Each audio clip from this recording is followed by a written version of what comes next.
I awoke to the rumbling of Shakespeare, my smoky cat, who was demanding breakfast as usual at 7 in the morning. Despite the pain in my knees, I got out of bed with a smile. 64 isn't such an advanced age, but years spent bent over antiques in constant tension hadn't gone unnoticed. My one-bedroom apartment on the second floor of an old but well-kept house in Central High Point has been my sanctuary for the past 15 years. Not luxurious, but cozy and filled with memorabilia I'd collected throughout my life. The living room, with its bay window and antique mahogany desk I'd restored myself, served as my office at the same time. The walls were decorated with reproductions of Vermeer and Rembrandt, a reminder of the European museums where I had once spent hours studying the masters. "I'm coming, great Shakespeare," I muttered, heading for the kitchen. My phone flashed a notification of a new email. I ignored it, focusing on my morning ritual. Coffee first, then everything else, Cornelius Taft's immutable rule. While the coffee brewed, I glanced out the window at the neighboring house. Beatrice Winslow, my neighbor and longtime friend, was already tending to her garden. A 68-year-old former college literature professor, she had moved to High Point about the same time I had after my divorce. Weekly Thursdays over chess and a nice glass of wine had become our tradition. Coffee was ready, and I finally opened my email. Most of the emails were the usual spam, but one caught my eye. The sender was Adelaide Pierce, curator at the Institute of Historical Heritage.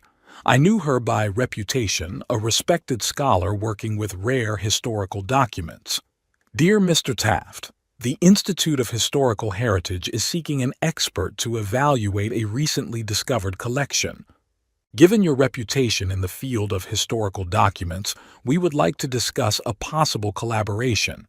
The case requires absolute confidentiality. If you are interested, please contact me by noon today." I hummed. My reputation. 20 years ago, I'd been practically banished from the professional community because of an accusation of forensic forgery. The Jefferson Letters scandal had destroyed my career at Hayward & Sons, the auction house where I was a leading expert on historical documents.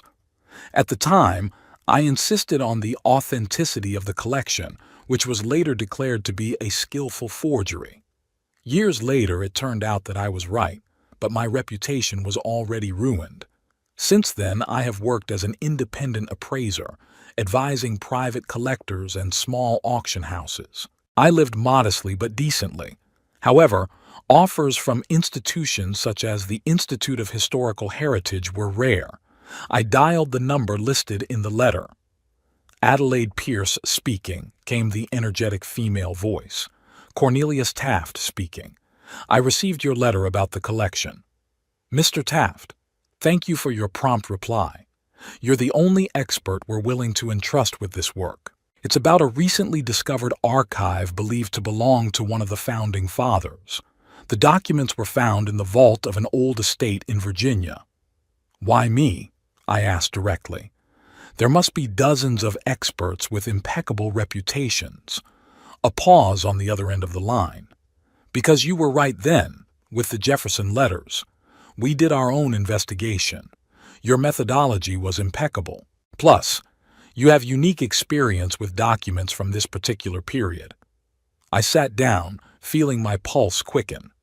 "When do you want to start?" "Immediately. The terms of the contract are more than generous. $57,000 a month for a project that will take at least a year. Full confidentiality, of course." I almost choked on my coffee. 57,000? A month? These documents could rewrite the history of our country's founding, Mr. Taft. Their value is immeasurable, as is their liability. I'll have to think about it. Sure, but no more than 24 hours. The collection requires immediate appraisal and conservation. After the call ended, I sat staring out the window for a long time. $57,000 a month, a sum that would change my life forever. I could buy the house I'd always dreamed of. I could travel. But most importantly, I could finally prove my professional worth. The ringing of the phone snapped me out of my musings.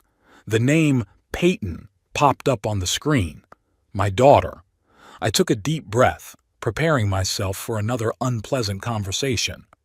"Hi, Peyton," I answered in as cheerful a voice as possible. "Daddy, did you forget?" Her voice sounded annoyed. "You promised to take Octavia to the doctor today. Damn it. I really forgot. My granddaughter, the only person in the family who seemed to genuinely love me. I'm sorry, I have an important appointment today. An unexpected job offer." A pause, then a sarcastic laugh. "Another once-in-a-lifetime opportunity? Dad, at your age, you should stop chasing ghosts. It's a serious offer, Peyton, from the Heritage Institute." "Sure, sure, sure." Her voice oozed condescension. "Anyway, Ashton said he'd drive her himself. He doesn't trust your wreck. The last thing we need is for you to break down in the middle of the road with Octavia." I gritted my teeth. My Volvo was 15 years old, but it was in excellent condition. I took meticulous care of the car, as I did with everything I owned. "Tell Octavia I'll call her tonight," I said, trying to stay calm. "If you don't forget." Peyton snorted and hung up. I put the phone away, feeling a familiar heaviness in my chest. My daughter. We'd once been close, but after the scandal and divorce from her mother, everything had changed. Peyton, then 17, had chosen her mother's side. I didn't blame her. At the time, the press portrayed me as a fraud trying to cheat the auction house. After Peyton married Ashton Hawthorne, an ambitious financial analyst, our relationship became even more strained. Ashton made it clear that he considered me a loser and a bad influence on their daughter. I stepped out onto the small balcony of my apartment, watching Beatrice fiddling with her roses. She spotted me and waved. "Is there any coffee left?" she called out. I was almost done. 15 minutes later, Beatrice was sitting in my kitchen listening with interest to the Institute's offer. $57,000? She whistled. "Cornelius, that's amazing. But why such a strange sum?" I shrugged. "I have no idea. Maybe some kind of formula for calculating it. More importantly, they know the truth about Jefferson's letters. Beatrice knew the whole story. We met when I first moved to High Point, trying to make a fresh start after the scandal." "You have to take it," she said firmly. "This is your chance to not only restore your reputation, but to ensure a comfortable old age." "And what about the principle of never return to the scene of the crime?" I grinned. "First of all, there was no crime. Secondly, this is a completely different place. And thirdly," she smiled slyly, "imagine your son-in-law's face when he finds out how much you earn." I laughed. "Even if I agree, I won't boast about the money." "Of course not. But a little gloating won't hurt you." Beatrice finished her coffee. "Besides, you'll be able to spend more time with Octavia. Maybe even help with college. My granddaughter was a gifted child with an amazing flair for history and art. At 14, she was already reading Plutarch and could spend hours listening to me talk about European museums and historical artifacts. Peyton and Ashton disapproved of this fascination, deeming it impractical. They saw their daughter as a future financier or lawyer, not a historian. "You're right," I nodded. "It's settled. I'll call and accept the offer." After Beatrice left, I contacted Adelaide Pierce and informed her of my decision. We agreed to meet the next day to sign all the necessary documents and discuss the details. I spent the rest of the day going through my old notes on documents from the founding period of the United States. There was serious work to be done, and I wanted to be prepared. In the evening, as promised, I called Octavia. "Grandfather," her joyful voice always warmed my heart. "Daddy said you couldn't take me to the doctor because of work. Is that true?" "Yes, sweetheart. I've been offered a very interesting project." "Tell me about it." She sounded genuinely curious, so rare in our family. "It has to do with some very old and important documents, but I can't tell you the details yet." "A secret project, like in spy movies?" I could hear her smiling. Something like that. How was your doctor's appointment? It was fine. He said my allergies are under control. Dad wanted to talk to you, but then he changed his mind. He and Mom were arguing in the kitchen. I tensed up. Ashton never wanted to just talk to me. What were they arguing about? I don't know exactly. Something about money and the house. Mom said they couldn't afford the vacation in Europe that Dad wanted, and he said that if Grandpa had— Oh, never mind. If Grandpa had what? I asked softly. A pause. If Grandpa had done something useful and helped the family for once in his life instead of playing the great scientist, her voice became quiet. I'm sorry, Grandfather. I didn't mean to. It's okay, honey. I tried to keep my voice lighthearted. Adults sometimes say stupid things when they're angry. I know you're not playing around. You're a real scientist. And I want to be like you when I grow up. Thank you, Octavia. That's the best compliment I've ever gotten. After talking to my granddaughter, I sat in the dark for a long time thinking. My daughter and her husband had considered me a burden, an empty dreamer who had wasted his life in a fake job. Now I had a chance not only to prove my professional worth, but also to support myself financially and perhaps help Octavia get the education she deserved. The phone rang again. This time, the number was unfamiliar. Cornelius Taft speaking, I answered. Mr. Taft, this is Adelaide Pierce again. I apologize for the late call, but there's news that can't wait. We've received confirmation of the authenticity of part of the collection. It's about the personal correspondence of several of the founding fathers, including previously unknown letters from Alexander Hamilton. We want you to start immediately. We'll have a car pick you up tomorrow morning. My heart is racing. Hamilton's letters. Historical documents of this caliber could overturn established ideas about the founding of our country. I'll be ready, I answered and hung up. I didn't sleep much that night thinking about the work ahead of me and how it might change my life, and possibly my relationship with my family. A black car with tinted windows arrived at exactly 8 in the morning. The driver, a silent man in an austere suit, opened the door for me, and I climbed into the back seat, holding my tattered leather briefcase tightly. It contained my tools, loupes of various magnifications, special gloves, a few reference books, and a notebook with notes I'd made the night before. "Good morning, Mr. Taft," came a voice from the speaker. "I hope you slept well. The trip will take about an hour." I recognized Adelaide Pierce's voice. "I can't say I slept well," I admitted honestly.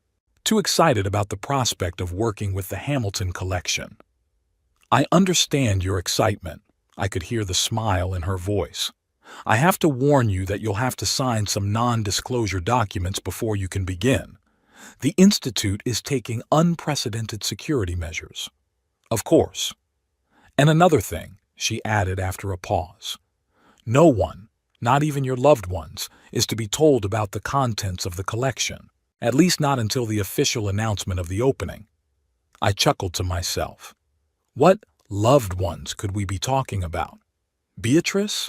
Perhaps. But I certainly wouldn't tell my daughter and son-in-law. They wouldn't believe me. I saw Ashton's sarcastic face, the condescending smile he gave me every time I mentioned my work.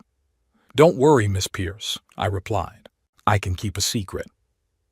An hour later, we arrived at a modern building on the outskirts of town. Nothing about its exterior suggested that it might contain historical treasures, just an ordinary office complex, like dozens in any city. Adelaide Pierce met me in the spacious lobby. She appeared to be a young woman no older than 40, with intelligent eyes and a determined chin. "Welcome to the Institute, Mr. Taft." She gave me a firm handshake. "Come on, I'll show you your work area and the collection." We took the elevator down to the underground floor, going through several layers of security, including retinal scans. Finally, Adelaide opened a massive door leading into a large laboratory-like room. "This is where you will work," she said. "Climate-controlled, special lighting, all the necessary tools for research and conservation. and, of course, the collection itself. In the center of the room stood a large table with several locked containers. "This is the first batch of documents." Adelaide walked over to the table and carefully opened one of the containers. "Take a look." I leaned over the container and my breath caught. A letter written in neat handwriting on yellowed paper, signed at the bottom, "Yours always, A. Hamilton." "Amazing," I whispered, carefully putting on my gloves. The condition was excellent for a document of this age. They'd been stored in an airtight container in the wall of the old manor house. "Perfect conditions for preserving the paper," Adelaide explained. "I'll leave you alone with the collection. Here is your temporary pass and a contact number. If you need anything else, just call." Left alone, I immersed myself in my work. Time lost meaning as I carefully studied document after document, making notes, checking the authenticity of the paper, the ink, the handwriting. It was correspondence between Hamilton and several other political figures of the time, including previously unknown letters to James Madison. I didn't notice how the day flew by. It was only when Adelaide returned and gently reminded me that it was 7 o'clock in the evening that I was surprised to find that I had not eaten or even drunk water since morning. "You have to take care of yourself, Mr. Taft," she said with a slight smile. "The project is meant to last a long time. We don't want you to burn out on the first day." "I'm sorry," I rubbed my eyes. "I forget everything when I'm working." "I understand. A car will take you home. Same time tomorrow?" "Of course." I carefully put my notes in my briefcase. "Miss Pierce, these documents, they're fascinating. They may change our understanding of some aspects of early American politics. That's why we came to you," she nodded. "Your reputation as someone who sees what others miss was a deciding factor." On the drive home, I felt pleasantly tired and exhilarated. For the first time in many years, I was doing truly important work, and well-paid work at that. Maybe life gives you a second chance after all. When I got home, I found Shakespeare meowing unhappily at the empty bowl. "Sorry, old boy," I stroked his furry head. It had been an unusual day. After the cat was fed, I found a note slipped under the door. Beatrice's handwriting. "Just came by to see if everything was all right. Shakespeare is fed. Waiting to hear about the first day. B."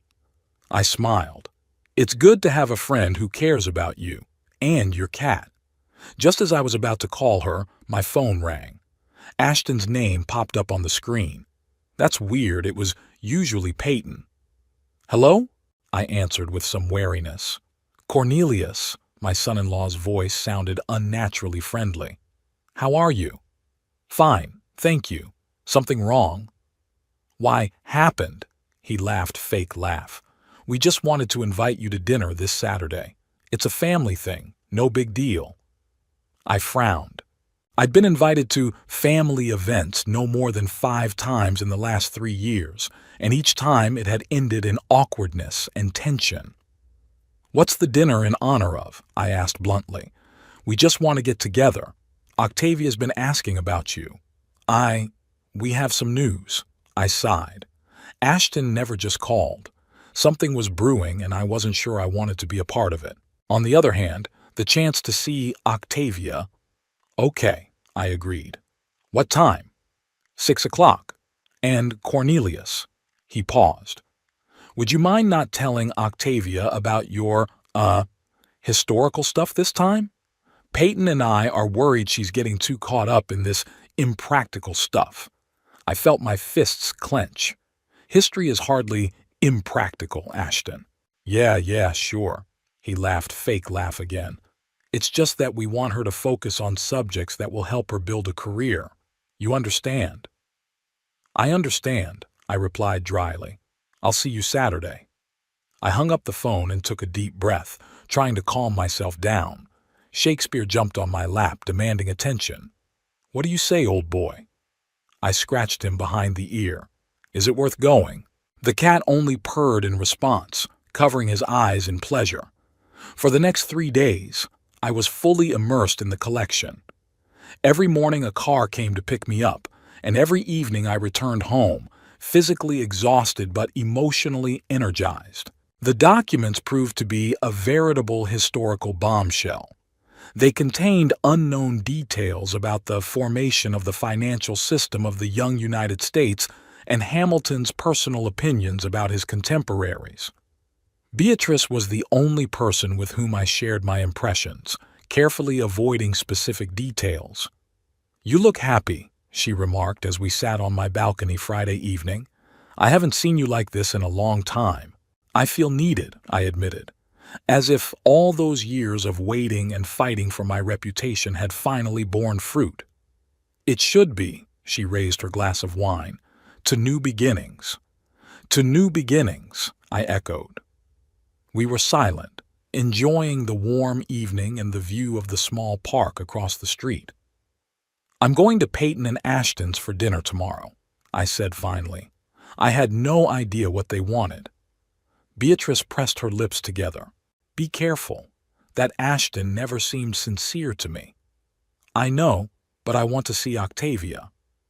"Of course," she squeezed my hand gently. "Just remember that you don't have to put up with their neglect, especially now that your career is on the rise again." Saturday came all too quickly. I put on my best tweed jacket, dark blue shirt, and khaki pants. After some thought, I decided to add a silk handkerchief to my breast pocket, a small touch of elegance that always lifted my spirits.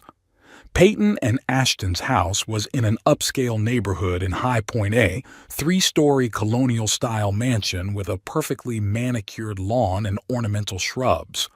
I parked my Volvo between Ashton's gleaming BMW and Peyton's brand-new Lexus, noting the contrast. Octavia opened the door before I could ring the bell. "Grandpa!" She hugged me with genuine joy. "I missed you so much." "I missed you too, sweetheart." I hugged her back, noting how much she had grown in the past few months. 14 was such a difficult age, but Octavia seemed to be moving through it with a grace I'd always admired. "There's so much I want to tell you," she whispered. "I found a terrific book on the women of the American Revolution." "Octavia!" Peyton's sharp voice interrupted our conversation. "Don't keep Grandpa on the doorstep." My daughter appeared in the hallway, impeccably dressed and coiffed as always. At 37, she was an exact replica of her mother, the same straight posture, the same piercing blue eyes, the same determined chin. Only her facial expression was different, where her mother had warmth. Peyton had cold calculation. "Hello, Daddy," she smiled, strained, and kissed me lightly on the cheek. "Come on in. Ashton's already opened the wine." I followed her into the spacious living room where Ashton stood by the fireplace holding a glass of red wine. He was a tall, well-built man with premature gray on his temples, which he thought made him look solid. "Cornelius!" He smiled broadly, extending his hand to me. "It's good to see you. How are you? How's work?" "I'm fine, thanks." I shook his hand, noting the unusual cordiality. Usually he just gave me a brief nod and then quickly moved on to other topics. "I hear you have a new project?" He handed me a glass of wine. "Something serious?" I looked at him suspiciously. How did he know? "Yeah, I'm working on an appraisal of a collection," I answered evasively. "It's not a big deal."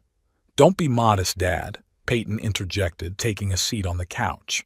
"Octavia said it was a secret project, like in spy movies." "Sounds intriguing." I cast a glance at my granddaughter, who lowered her eyes in embarrassment. "I'm sorry, Grandpa," she whispered. "I was just so excited for you." "It's okay," I smiled softly at her. "It's just that the project is really confidential." "Confidential?" Ashton raised his eyebrows. "That sounds serious. And who's the client? Unless it's a secret, of course." "I'm afraid it's a secret." I sipped my wine, hoping the subject would be closed. Ashton exchanged a quick glance with Peyton, which I couldn't decipher. "Dinner is almost ready," Peyton announced, standing up. "Octavia, help me in the kitchen."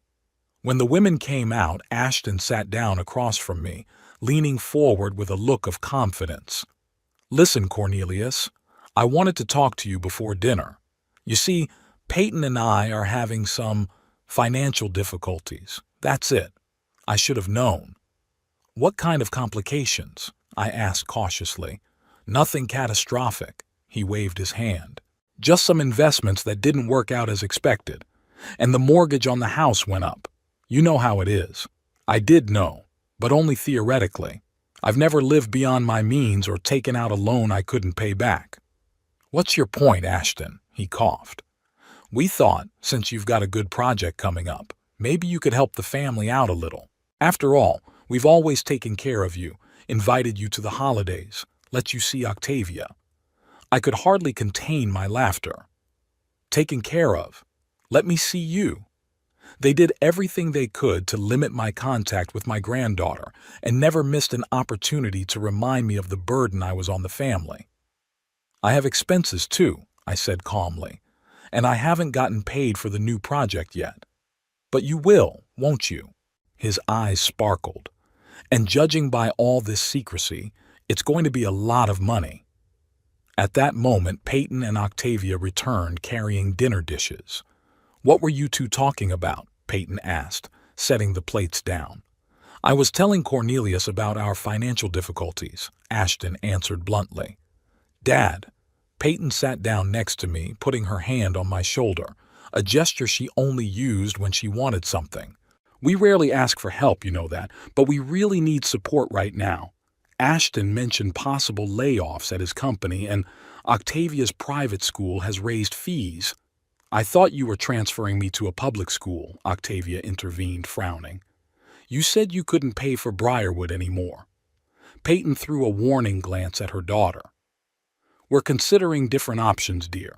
Dinner continued in a tense atmosphere. Ashton and Peyton took turns describing their financial difficulties, while Octavia silently picked at her food, clearly uncomfortable. I listened, increasingly irritated by their transparent attempts at manipulation. What about your bonus you were talking about last month? Octavia asked suddenly, turning to her father. You said it would cover my school for next year. Ashton choked on his wine. It's complicated, dear. The bonus has been postponed. But you bought new golf clubs, she said innocently. And you renewed your club membership. That's for work, Ashton retorted. Business is done on the golf course, you know that. I hid a smile. My granddaughter was observant beyond her years. After dessert, Peyton sent Octavia upstairs to do her homework despite her protests. When it was just the three of us, the atmosphere changed. Dad, Peyton began, still maintaining her friendly tone, there's something else we need to discuss. I'm listening. I leaned back in my chair, feeling like the real purpose of the dinner would finally be revealed. It's about Octavia. She exchanged a glance with Ashton. We've noticed that when she talks to you, she becomes dreamy. Talking about a career in history, museums, ancient documents. We're concerned. Why? I asked her directly. She's a smart girl with an appetite for knowledge. Isn't that what you want for your daughter? We want her to be successful, Ashton interjected. What's a career in history going to get her? A low salary and no prospects? Look at you, Cornelius. You've spent your life dealing with dusty papers, and where are you now? I felt the blood rush to my face. I'm in a place of my own choosing, Ashton, doing what I love and what I know. And living in a small apartment, barely making ends meet, Peyton added, with a note of pity in her voice. Dad, we love you, but we don't want that for Octavia. Is that what this is about? I put my glass on the table. You invited me here to tell me that I'm a bad influence on my own granddaughter. Not so harshly, Peyton sighed. We just think it would be better if you see each other less often, at least until she decides on her future career. I looked at my daughter, trying to see her as the little girl who once sat on my lap, listening to stories about ancient civilizations. But the woman in front of me was a stranger, with cold eyes and a calculating mind. I'm her grandfather, I said quietly. The only grandfather she has. You can't stop us from communicating. We can, Ashton said firmly. "And we will if we have to. Octavia is our daughter and we decide what's best for her." "What about what she wants?" I asked, feeling the anger building up inside. "She's a child," Peyton cut her off. "She doesn't know what she wants." I stood up, realizing that this conversation was pointless. "So you invited me here to ask me for money and then to tell me I can't see my granddaughter anymore?" I shook my head. "That's amazing." "Dad, don't be dramatic." Peyton stood up too. "We just want what's best for Octavia. And for you too. At your age, you should be thinking about retirement, not spending the last of your energy on these projects." I was about to reply when I noticed Octavia standing in the dining room doorway. I could see from her face that she had heard enough. "You can't forbid me to see my grandfather," she said in a trembling voice. "It is not fair." "Octavia!" Peyton exclaimed. "You should be upstairs. This is an adult conversation." "An adult conversation about using Grandpa and then throwing him away?" The girl's voice was filled with contempt. "I heard that. You want his money, but you don't want him to be part of our family." "Go to your room at once," Ashton shouted, his face reddening. "We'll talk about this later." Octavia looked at me apologetically, then turned and ran upstairs. I heard the door of her room slam. "I think I should go," I said, heading for the exit. "Dad, wait," Peyton followed me. "Don't leave like that. We're just worried about Octavia's future." "And about my possible money," I added, putting on my coat. "Don't worry, Peyton. I understood your message, clear and concise." I walked out of the house feeling a mixture of anger and sadness. My own daughter was ready to abandon me, again, because of her prejudices and material ambitions. The only ray of light was Octavia, who, despite her parents' best efforts, had retained her independence of thought and sense of fairness. Sitting in the car, I received a message on my phone. It was Octavia. "I'm sorry, Grandpa. I'll still be in touch with you no matter what they say. Love you." Those simple words warmed my heart. Perhaps not all was lost in this family. 3 days passed after the unpleasant family dinner. I was fully immersed in working on the Hamilton collection, using it as a shield from thoughts of my family. The documents turned out to be even more significant than originally thought. Among the letters were not only political discussions, but also personal reflections that revealed whole new facets of the Founding Fathers' characters. "You look tired, Mr. Taft," Adelaide Pierce remarked when she stopped by to check on my progress Wednesday afternoon. "Is everything all right?" I looked up from the document I was examining under the microscope. "Just family problems," I replied. "Nothing out of the ordinary." She sat down on the edge of the desk, which was uncharacteristic of her usually formal demeanor. "You know, you've done an amazing job these days. The director is very pleased with your preliminary reports. Why don't you take the day off and relax?" I chuckled. "What am I supposed to do? Sit at home and think about how my daughter and son-in-law are trying to cut me off from the only person in the family who loves me?" Adelaide raised her eyebrows in surprise. "I'm sorry." I rubbed my eyes. "I shouldn't have dumped my problems on you." "It's okay." She touched my shoulder lightly. "Sometimes talking to a stranger helps you see things more clearly." I sighed and briefly recounted the events of last Saturday, leaving out the details of Ashton's attempts to beg for money. "They think I'm a bad influence on Octavia because she's interested in history and wants to follow in my footsteps. Can you imagine? A love of knowledge is now considered a bad influence." Adelaide nodded thoughtfully. "You know what I think? You should use this weekend to show your granddaughter that you support her hobbies despite her parents' inhibitions." "And how would I do that? They've made it clear they don't want me in their house." She smiled. "I have an idea. Our museum store sells an amazing collection of reproductions of historical documents, including some of the Hamilton letters you're working on now. It would make a great gift for a girl interested in history." The thought of giving Octavia something related to my current work appealed to me. It would be our little secret, a bond her parents couldn't break. That's a great idea, I agreed. But how would I deliver the gift? I don't even know if she'll be home. Tomorrow is Thursday, Adelaide reminded me. Most families spend the evening at home. Just drive up and call her, or send a message in advance. I wasn't sure it would work, but the idea seemed worth a try. After work, I bought a set of reproductions at the museum store that included letters from Hamilton, Jefferson, and other founding fathers. They were excellent copies, printed on aged paper and arranged in an elegant faux leather folder. On Thursday evening, I ventured into the field. Shakespeare, as if sensing my nervousness, was particularly affectionate, rubbing against my legs as I got ready. "What do you say, buddy?"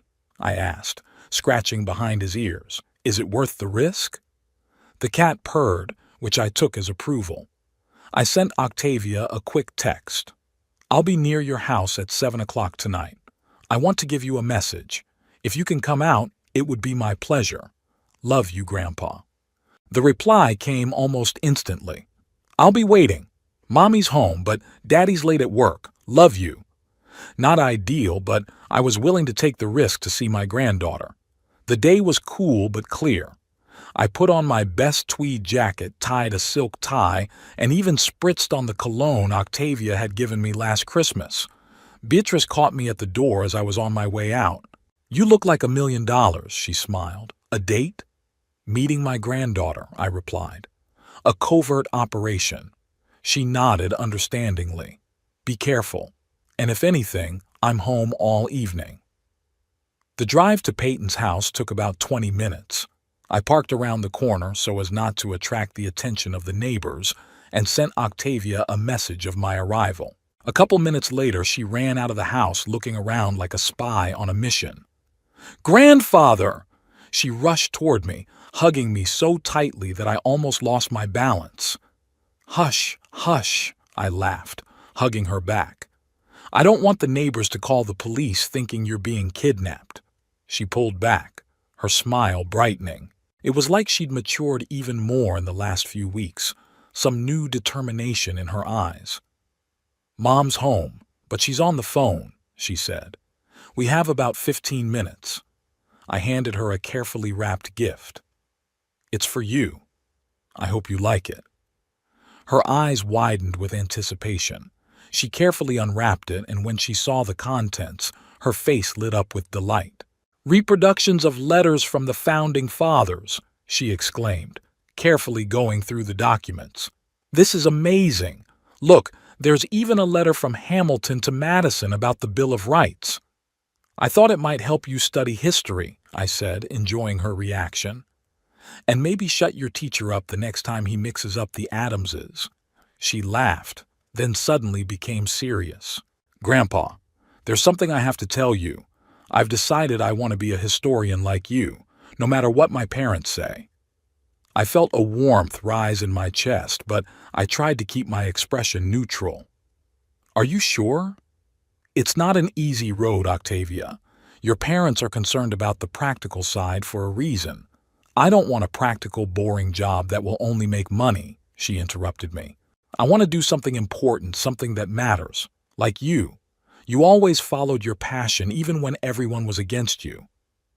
We talked for a few more minutes until suddenly the door of the house opened and Peyton appeared on the doorstep. "What's going on here?" Her voice was ringing with anger. Octavia shuddered and clutched the file folder tighter to herself. "Mom, Grandpa just brought me a gift. After we made it clear we didn't want him to come over uninvited." Peyton came down the stairs, her face contorted with rage. "Octavia, get inside right now." "But Mom, now!" Octavia threw me an apologetic look and, holding the folder tightly, ran into the house. As soon as it was just the two of us, Peyton turned to me. "You're out of line, Dad. We told you to stay away." "I thought I could visit my own granddaughter," I said, trying to stay calm. "She was glad to see me." "Of course she was," Peyton snorted. "You're filling her head with stupid ideas. She came home from school yesterday and said she wanted to be a historian." "A historian, Dad? Do you realize what an unpromising career that is? As opposed to what? I couldn't take it anymore. From becoming another office worker who hates his job but tolerates it for the money? Don't you dare tell me how to raise my daughter. Her voice shook with anger. We want a better future for her. Stability. Success. Success isn't just about money, I argued. It's also about being able to do what you love. Says the man who spent his life in poverty because of his lofty ideals, Peyton snorted. Look at you, Dad. You're 64 and you have nothing. No house, no decent car, no retirement savings. Is that really the fate you want for Octavia? You don't know anything about my life, Peyton, I said quietly. Not about my accomplishments or my financial situation. Oh, really? She smiled mockingly. What, your secret project suddenly made you rich? Don't be ridiculous, Dad. Ashton and I have been doing some research. The Heritage Institute is a small non-profit organization. They can't pay much. I was shocked. They were making inquiries, spying on me. This is crossing all lines. I turned to leave. I'm leaving. Yeah, go. Peyton followed me. And don't come back until we invite you. Which probably won't be for a while. I had already taken a few steps when she added, and don't try to bribe Octavia with your historical documents again. We won't let you influence her. Something inside me snapped. I turned around, feeling the blood pulsing in my temples. This was a gift. From the bottom of my heart. Because I love my granddaughter and have her best interests at heart, unlike you. Her interests? Peyton grabbed the cup of coffee she was holding. Her interests should be focused on building a successful career, not digging through dusty papers like you. Get lost, you pauper. And with those words, she threw the hot coffee in my face. I recoiled, feeling the hot liquid burn my skin and soak into my shirt. There was silence for a moment. Peyton seemed shocked at what she'd done. Dad, she started, but I had already turned to leave. Goodbye, Peyton, I said, wiping my face with my sleeve. I hope you're happy in the life you've chosen. When I returned home, I found Beatrice waiting for me with an anxious expression on her face. My God, what's happened? She exclaimed when she saw my coffee-stained clothes. The family reunion didn't go as planned, I grinned bitterly as I walked into the apartment. My daughter had expressed her opinion of my coffee lifestyle. I briefly told her what had happened, changing into clean clothes and applying a cold compress to my reddened skin. She called you a beggar. Beatrice was furious. Her own father. Apparently, material success is the only thing that matters to her, I sighed, sitting back in my chair. Shakespeare immediately jumped into my lap as if sensing my need for comfort. What are you going to do? Beatrice asked, handing me a glass of whiskey. I hesitated, stroking Shakespeare. After a few moments of silence, I made a decision. You know what? I'm going to show them they're wrong. All these years I had lived modestly because I liked it, because things and status were never important to me. But if material symbols are the only thing they understand, I'll give them material symbols. The next morning, I went to the car dealership where I spent several hours choosing a car that was completely at odds with my usual practical approach. In the end, I opted for a silver F-Type sporty Jaguar, sleek, powerful, and undeniably luxurious. The price was astronomical, but thanks to my new contract, I could afford it without much financial hardship. The buying process was surprisingly easy, especially once the salesman was convinced of my ability to pay. By 3 o'clock in the afternoon, I was driving my new car out of the showroom, feeling a mixture of elation and slight embarrassment at being so extravagant. My plan was simple. I knew that Octavia finished school at 3:30 and Peyton usually picked her up on Fridays. I decided to accidentally be near the school at that time so that both mother and daughter could see me in my new look. Briarwood Academy was located in an upscale neighborhood of the city, an imposing red brick building surrounded by manicured lawns and athletic fields. I parked the Jaguar right outside the main entrance where parents usually waited for their children and leaned casually on the hood, waiting for Octavia and Peyton to show up. Within minutes, my new car had already caught the attention of waiting parents and students exiting the school. I heard admiring comments and saw some of the boys stop to take a closer look at the car. At 20 minutes past 4, I spotted a familiar figure. Octavia came out of the school building chatting animatedly with a friend. She didn't notice me right away, but when our gazes met, her eyes widened in surprise. She quickly said something to her friend and headed toward me. "Grandpa?" She looked around the car incredulously. Is this your car?" "Yes." I couldn't hold back a smile. "I decided it was time to upgrade the transportation. You like it?" "It's amazing." Octavia walked around the car, admiring every detail. "But how? Why?" "It's a long story," I answered. "I'll tell it some other time." At that moment, Peyton's Lexus pulled into the parking lot. I saw her notice us, slow down, and stare out the windshield in obvious surprise, trying to figure out what was going on. "Mom's here," Octavia whispered, suddenly serious. "After yesterday." "It's okay," I reassured her. "Go to her. I just wanted to show you my new car." "I'll call you tonight," she promised, gave me a quick hug and ran to her mother's car.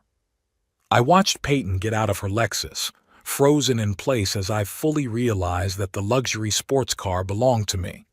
Even from a distance, I could see the paint drain from her face. She gripped the car door as if looking for support.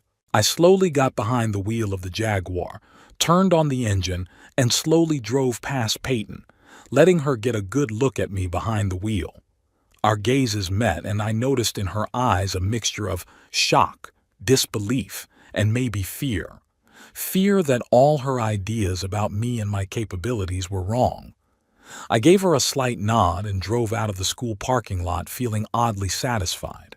It was a petty gesture, unworthy of a man of my age and position. But God, it felt so good in that moment. No sooner had I reached home than my phone started ringing. Peyton's number. I considered ignoring the call, but decided that would only delay the inevitable. "Hello?" I answered, putting it on speaker. "What was that?"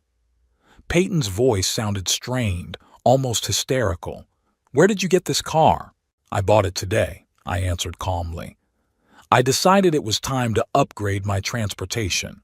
"Don't play with me," she almost shouted. "Cars like this cost a fortune. Where did you get that kind of money?" "I told you I have a new project."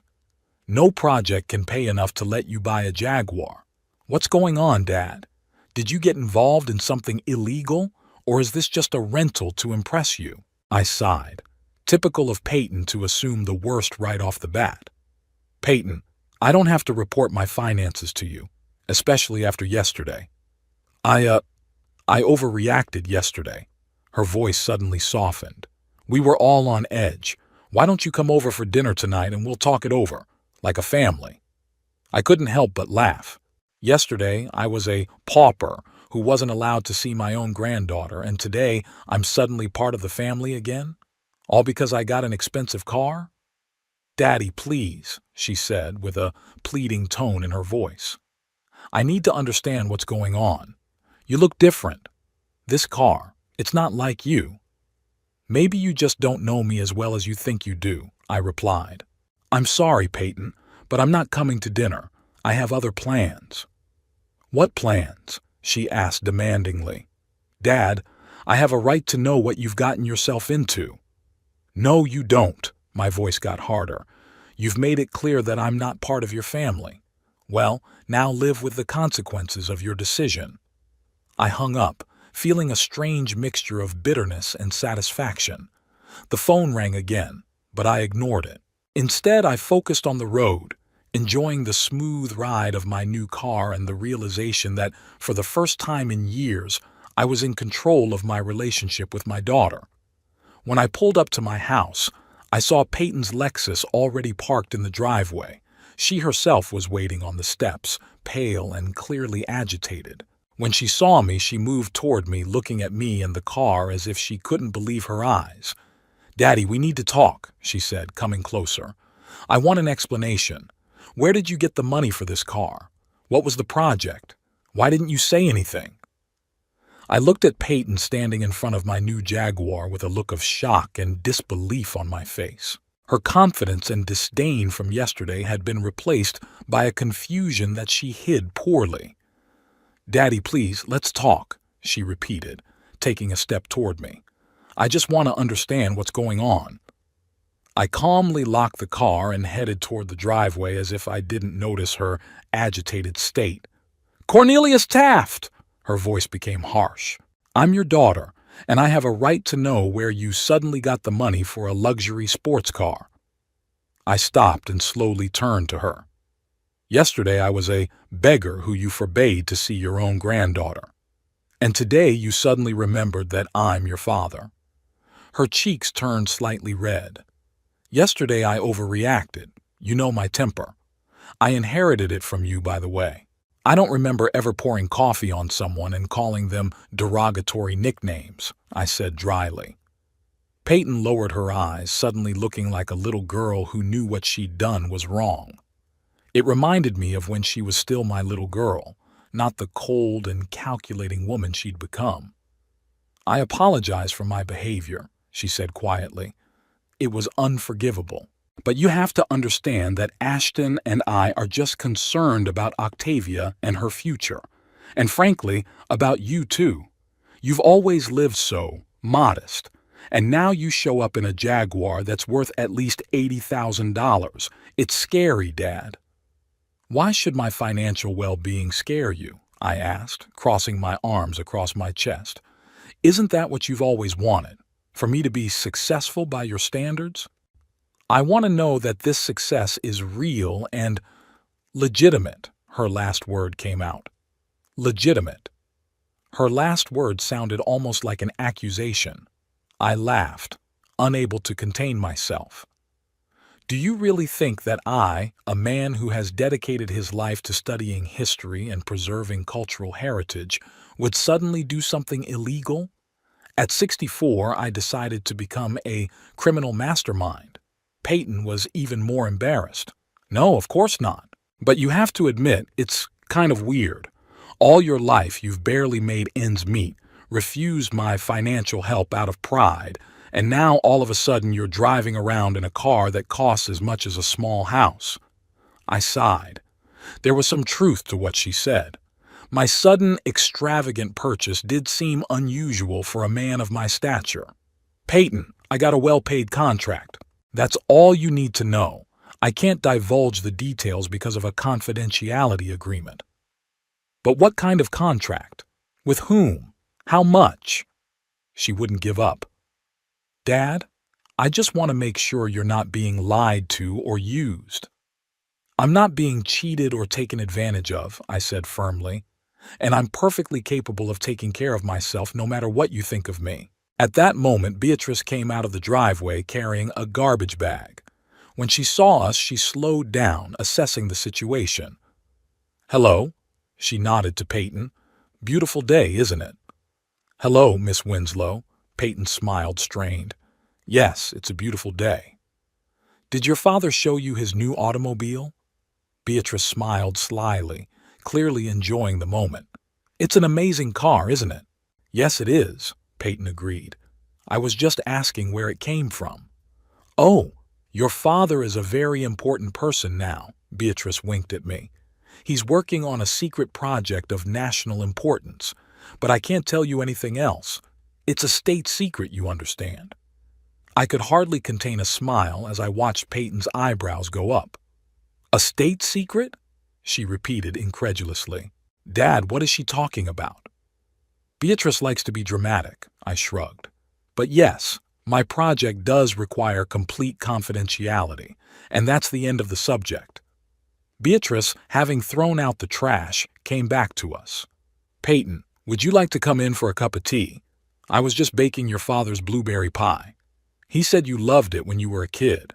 My daughter looked confused by this sudden change of subject, but nodded. "Yes, thank you." It would be a pleasure. The three of us went up to my apartment where Shakespeare met us, meowing demandingly and wrapping himself around my legs. "Hi, handsome." I leaned down to pet him. "Sorry I'm late." "You have a cat?" Peyton was surprised. "Since when?" "5 years now," I answered as I watched her look around the apartment. I could see that she was noting new details: the modern TV on the wall, the collection of rare books in the closet, the antique clock on the mantelpiece. I'd had all of these things before, but she'd never noticed because she rarely visited my home. "Sit down. I'll get the tea and cake," Beatrice said, heading into the kitchen. "I'll help," I offered, following her. In the kitchen, Beatrice asked quietly, "Are you sure you want her here? After everything that's happened?" "She's my daughter," I answered just as quietly. "And maybe this is a chance to clear things up a bit. Besides, I can keep in touch with Octavia through her." Beatrice nodded understandingly. "Just be careful. Her sudden interest in your life came only after she saw you in an expensive car." I knew she was right, but part of me still hoped there was something left in Peyton of the loving girl I'd once known.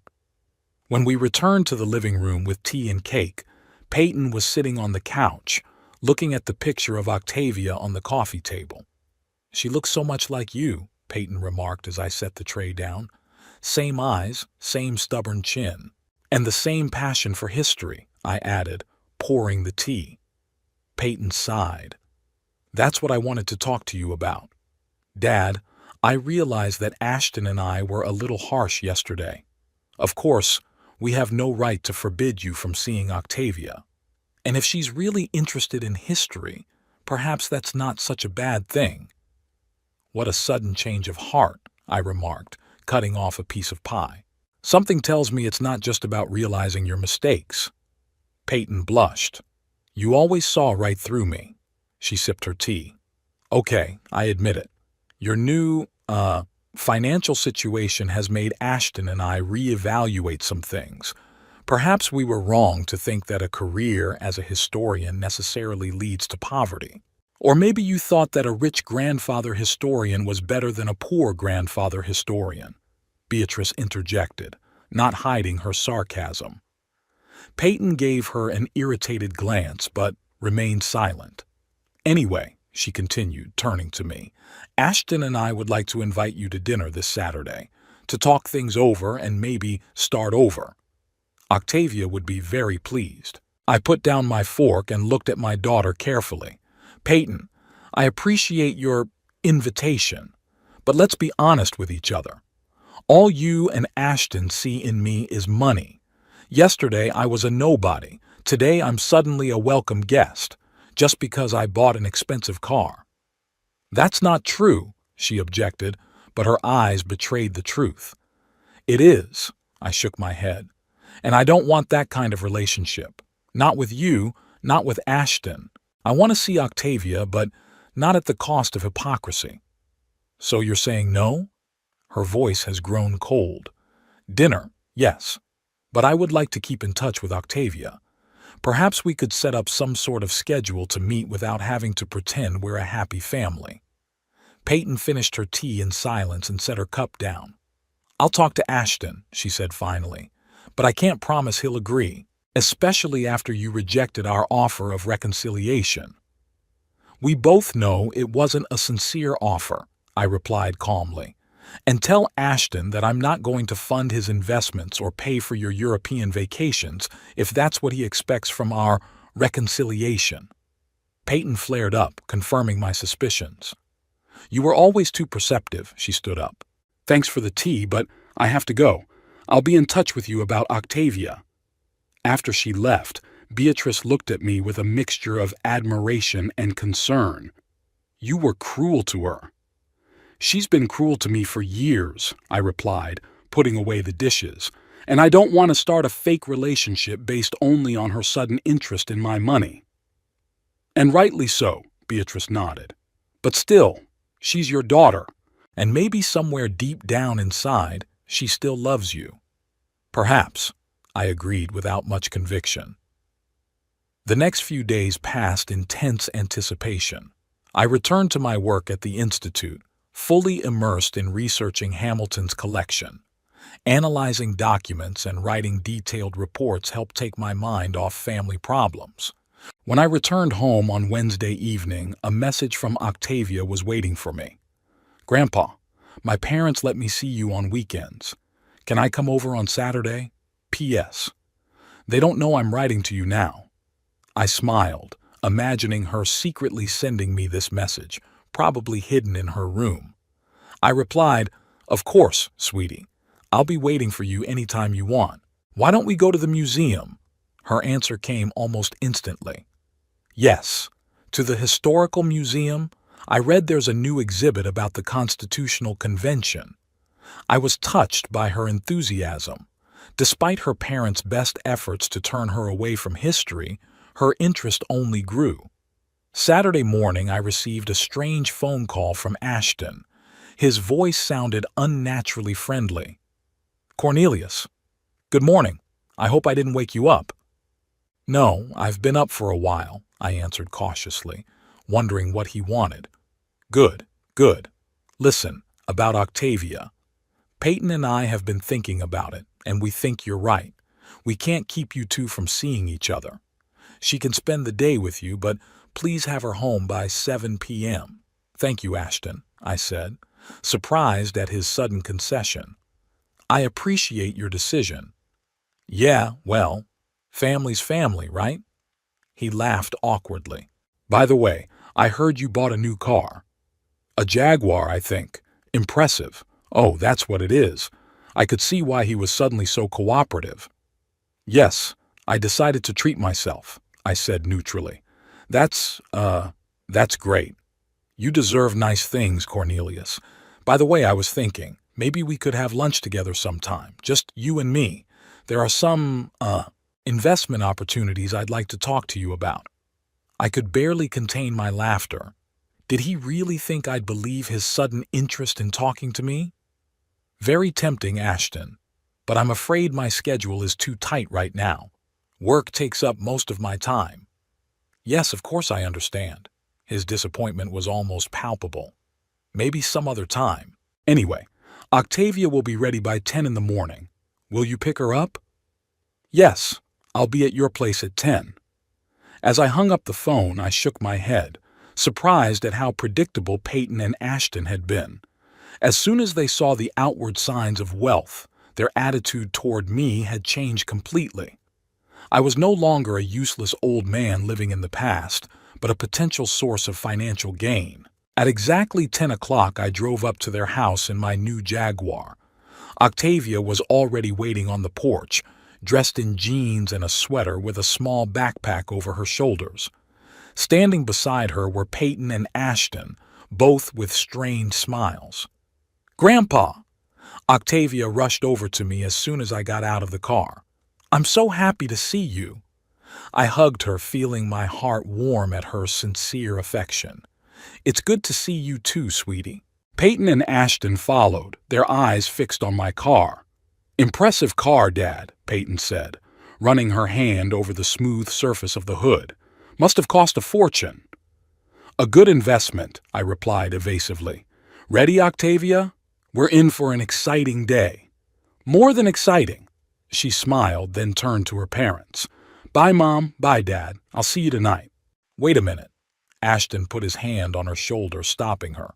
"Cornelius, maybe we could all have dinner together tonight. At that new restaurant downtown, I hear they have great food there." I noticed Octavia roll her eyes, clearly realizing what was going on. "Unfortunately, I already have plans for tonight," I replied. "Perhaps some other time." "What plans?" Peyton asked with ill-concealed curiosity. "A work meeting." I opened the car door for Octavia. "Don't worry, I'll have her home by 7, as agreed." We drove off, leaving them standing in the driveway with disappointed faces. "They're so obvious," Octavia snorted as we pulled away. "A week ago, Dad said you were a bad influence on me, and now all of a sudden he wants to take you out to dinner at an expensive restaurant." "People change their minds," I said diplomatically. "Yeah, especially when they see an expensive car. She shook her head. I heard them discussing you last night. Dad said you must have gotten a huge inheritance or won the lottery, and Mom thinks you're working on some secret government project. She even Googled your name trying to find information. I couldn't help but smile, imagining their theories. And what did she find? Nothing new, just old articles about the Jefferson letter scandal. Octavia turned to me. Grandpa, you really can't tell me what you're working on, not even to me? I threw a quick glance at her. Her face expressed genuine interest without a shadow of the self-serving motives I'd seen in her parents. It's really a confidential project, Octavia. But I can tell you that it involves very important historical documents that could change our understanding of early American history. Her eyes lit up. Documents from the founding period? The correspondence of the founding fathers? Something like that, I smiled at her insight. But I can't say any more than that, at least not yet. I understand, she nodded gravely. Secrecy is important in a case like this.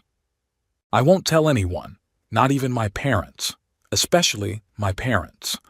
We spent the day at the History Museum, where Octavia showed amazing knowledge and intuition for her age. She asked the guide such deep questions that at one point he asked her if she was preparing to enter the history department. Yes, she answered without hesitation. I want to become a historian, specializing in early American history. I was touched by her confidence and determination. At 14, she already knew what she wanted out of life and was not afraid to go against her parents' wishes. After the museum, we had lunch at a small cafe, where we continued to discuss the exhibition and her school projects.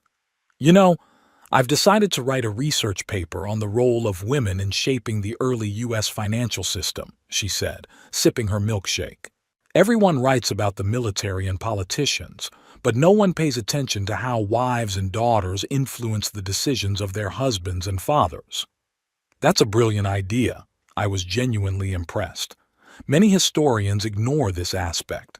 If you want, I can recommend some sources. Yes, please. She pulled out a notebook ready to take notes. And grandfather, thank you for supporting me. At home, I can't talk about history without causing annoyance. Your parents are just worried about your future, I said, even though I didn't really believe those words myself.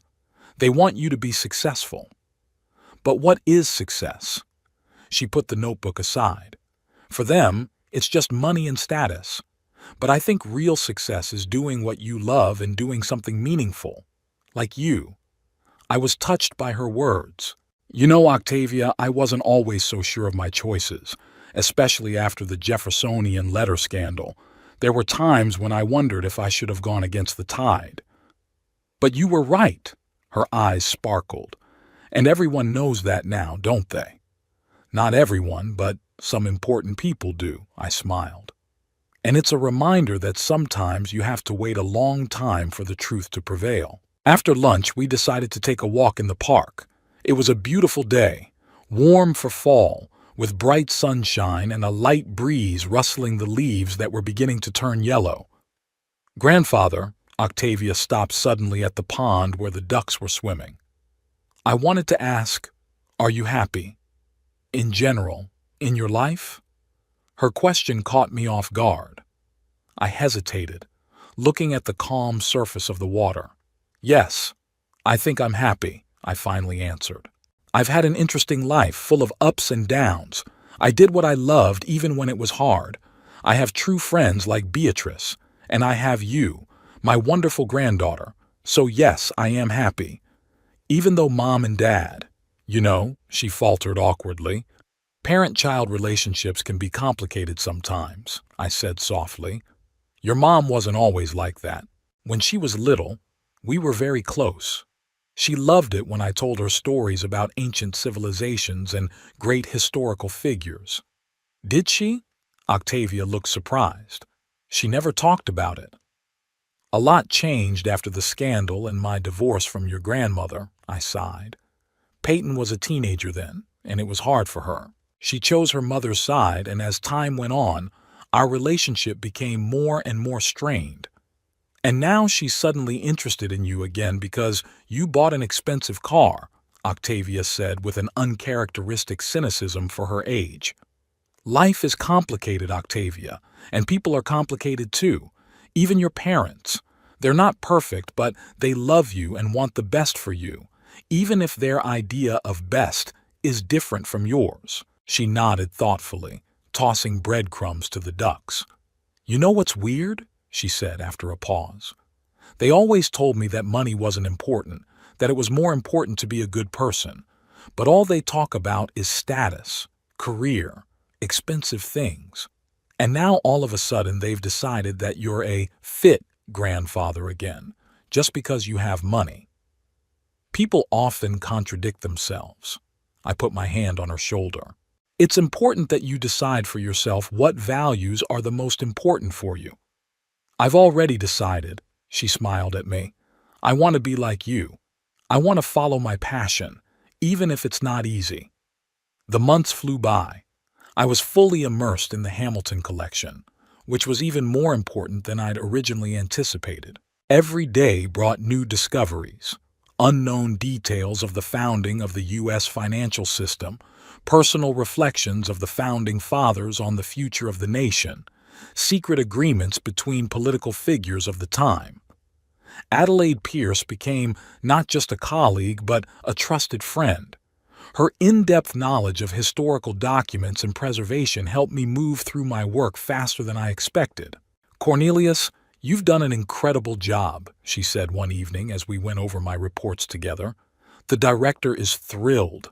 No one expected the documents to be so historically significant. Thank you, but it's not just me, I replied, leaning back in my chair. My back was aching after hours spent working on the microscope. Without your support and help, I wouldn't have gotten through this so quickly. She smiled, gathering the papers into a folder. I have news for you. The director wants to meet with you tomorrow. I think it will be about renewing your contract. I nodded, though everything inside me clenched with excitement. Over the months, I'd gotten used to my new life. Interesting work, decent pay, respect from my colleagues. The thought that all this could continue filled me with a hope and enthusiasm I hadn't felt in a long time. The next day I met with the director of the Institute, Dr. William Harrison, a tall, gray-haired man with shrewd eyes and impeccable manners. Mr. Taft, he shook my hand firmly. At last we meet in person. I've heard a lot about your brilliant work from Miss Pierce. Thank you, Dr. Harrison. I sat down in the offered chair. It was an honor to work with such an outstanding collection. And you've met all our expectations. He opened the folder in front of him.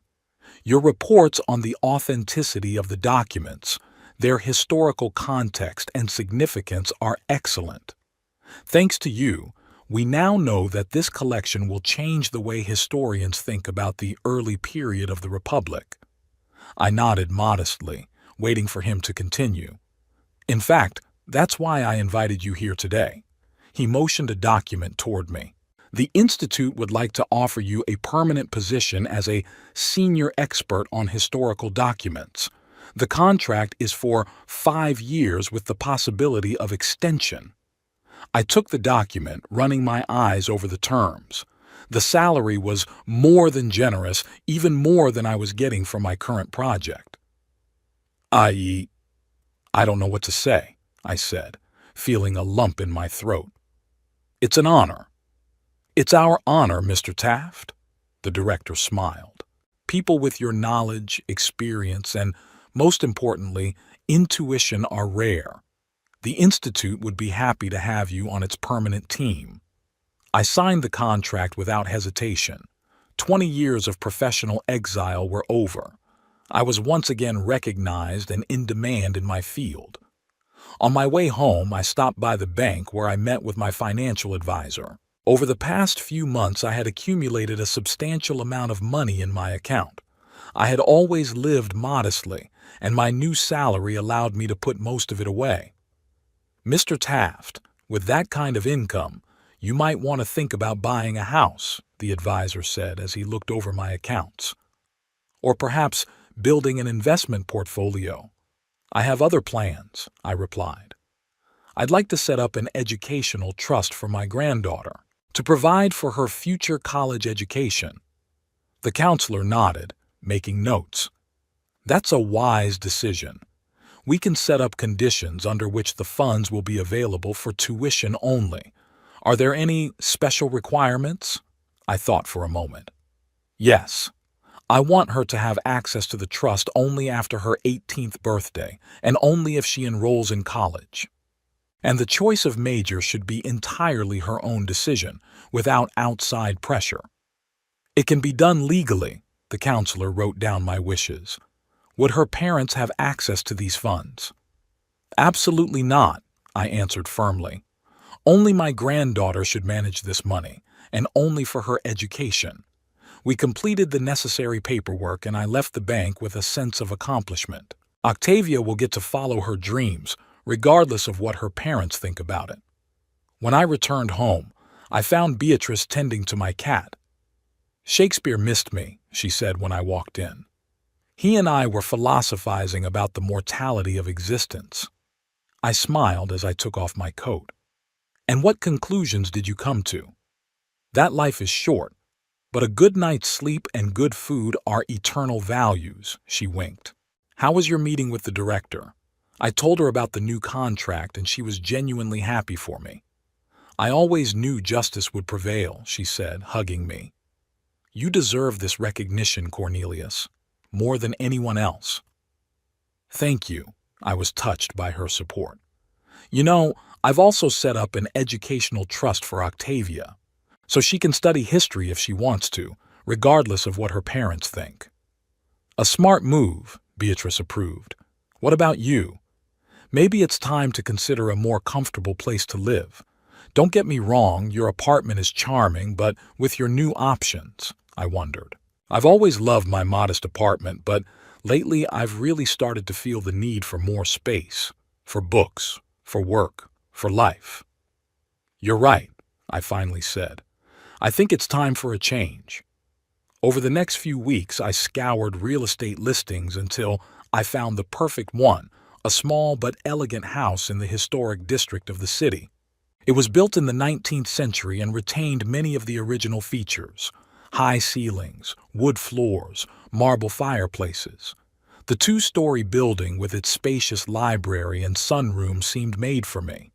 The transaction went quickly, and soon I owned my own home, for the first time in my life.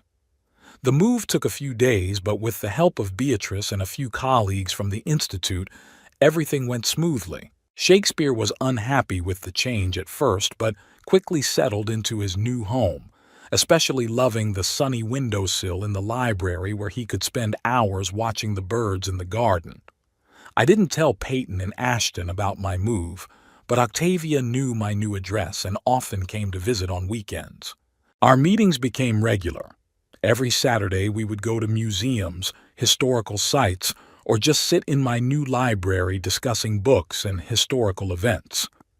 Your house is amazing, Grandpa, she said one of those days, looking at the bookshelves I'd filled with rare history books. It suits you so well. Thank you, honey. I handed her a cup of hot chocolate. I like it too, and I'm glad you can come here. She snuggled into the chair, pulling her knees up to her chest. My parents don't know where you live, she said suddenly. They tried to find out, but I didn't tell them. My mom even followed me once, but I went to the library first and she thought I was just studying there. I sighed, not surprised by this kind of behavior from Peyton. They've been very persistent about finding out about your job and money, Octavia continued, especially since you stopped coming to our house. Dad is always talking about some investment opportunity he'd like to discuss with you. I'm sure he has a lot of interesting ideas, I said dryly. Octavia giggled. He even tried to bribe me to tell me about you. He said he'd buy me a new laptop if I found out where you worked and how much you made. I shook my head, chagrined but not surprised. And what did you say? That I don't need a new laptop, she shrugged, and that your personal life was your business. He was very unhappy. I was proud of her integrity.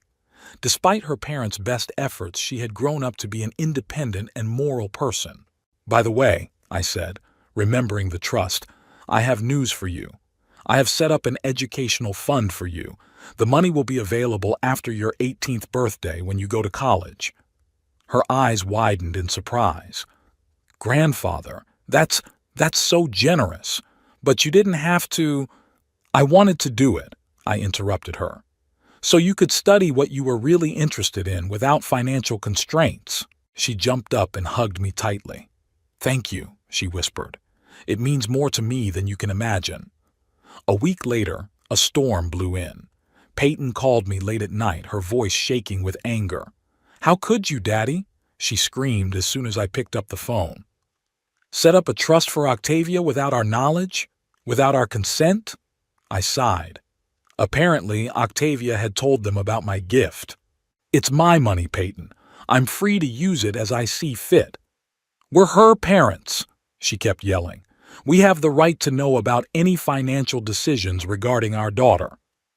"The money will only be available to her after her 18th birthday and only for her education," I replied calmly.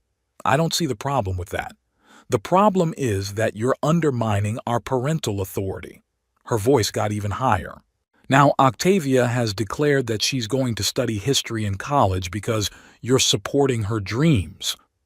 I couldn't hold back a smile, even though Peyton couldn't see it, of course. "And what's wrong with that? History is a worthy field of study." "It's futile, and you know it." She was silent for a second, then continued in a more controlled tone. "Listen, Dad, we have to get together and talk about this. All of us together as a family. Ashton says we can find a compromise." "What kind of compromise, Peyton?" I asked tiredly. "That I revoke the trust, or that I add you as trustees?" Her silence was eloquent enough. "That's what I thought," I said. "The answer is no. The trust will stay as it is. Octavia will get the money when she goes to college, and she can study what she wants." "We're her parents," Peyton repeated, her voice turning cold. "We can forbid her from seeing you." "She's almost 15, I countered. "She'll be an adult in 3 years. Do you really want to spend those years in conflict with her?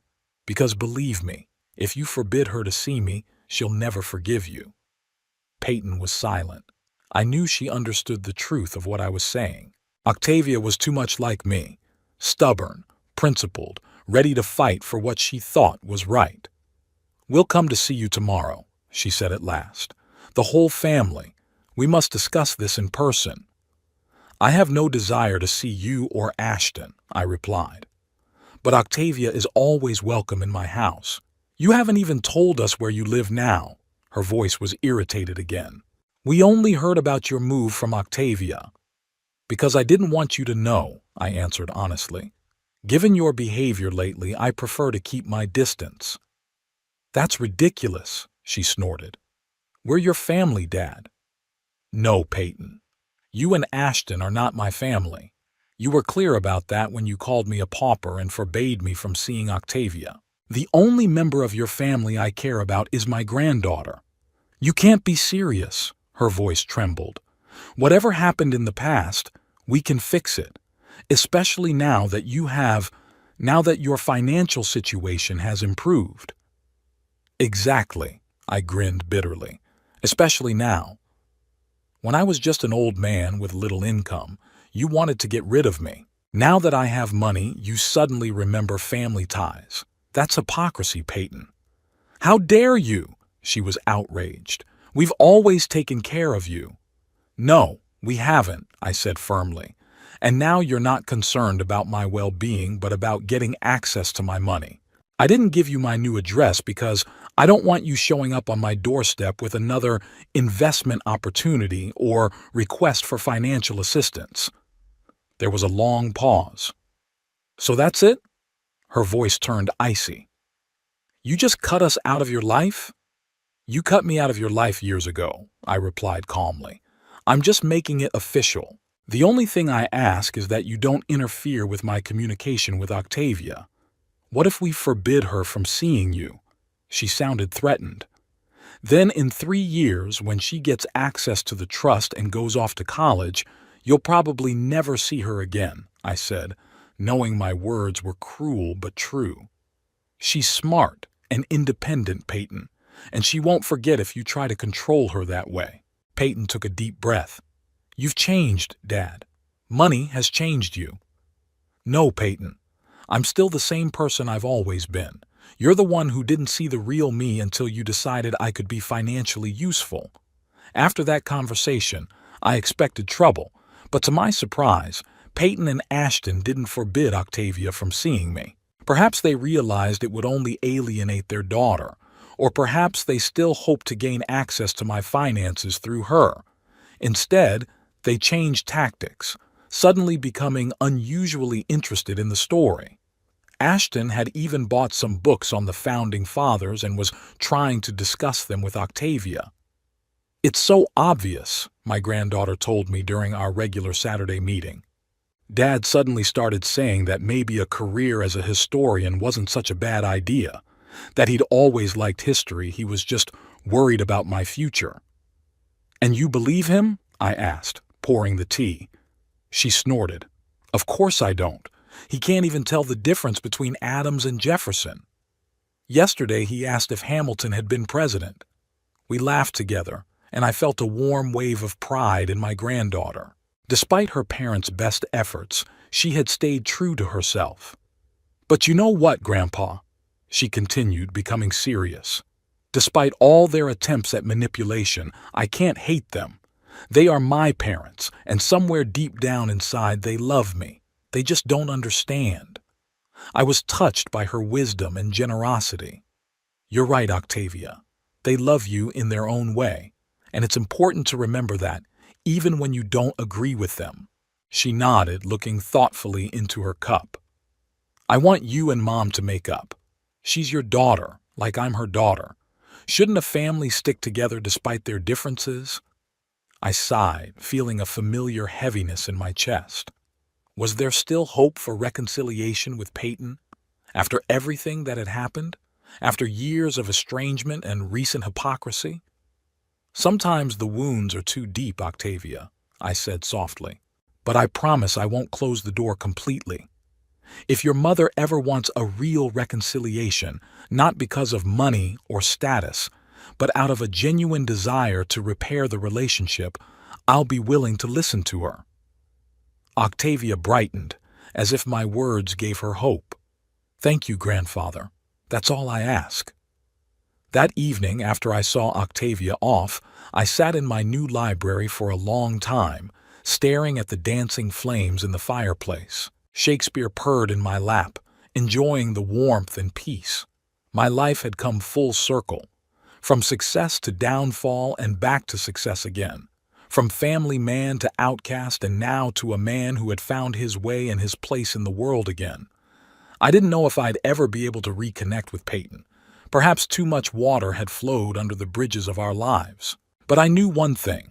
Octavia would go her own way with my support and faith in her. And maybe, through her, the thread of the family bond would not be permanently severed. After all, history teaches us that time can heal even the deepest wounds. And as a historian, I couldn't help but hope that this lesson would prove true for my own family as well. The Hamilton Letters Project was completed on time. The Institute was planning a grand exhibition that would be a sensation in academic circles. My name was first on the list of experts working on the collection, a kind of rehabilitation after 20 years of professional neglect. I was ready for a new chapter of my life, with a new home, a secure future, and a granddaughter who carried my passion for history. The relationship with my daughter remained fractured, but I had learned to accept it as part of my own story, complex, imperfect, but still mine. And at the end of the day, sitting in my library with a book in my hands and a cat on my lap, I could honestly say that despite all the hardships and losses, I had lived life by my own rules and stayed true to myself, and that, in the end, was more important than anything else.